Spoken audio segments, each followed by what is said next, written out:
ఈ రోజున మారు మనసులు చాలా లేవు. No conversions.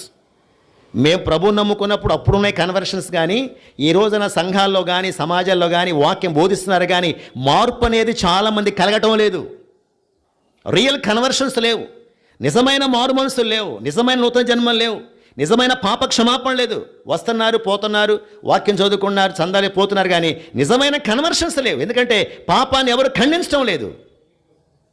నువ్వు చచ్చిపోతే నరకానికి పోతావని ఎవరు ఖచ్చితంగా చెప్పడం లేదు. ఈ రోజున చెప్తే బాధపడి మందిరం రాలని చెప్పి కాంప్రమైజ్డ్ మెసేజెస్, రాజీ పడిపోయిన మనస్తత్వాలు ఉన్నాయి. కనుక ఈ రోజున మన పాపం కొరకై శిలువలో మరణించిన యేసుక్రీస్తు ప్రభు రక్తములో మన పాపం కడుక్కోవాలి. ప్రభువా, నేను పాపిని, నేను దోషిని, నా కొరకై చనిపోయినావు ప్రభువా, ఐఎమ్ సారీ, నన్ను క్షమించు, నన్ను మన్నించు, నీ రక్తముతో నన్ను కడుగమని చెప్పి నువ్వు చిన్న ప్రార్థన చేస్తే అది నిజాయితీతో చేయాలి.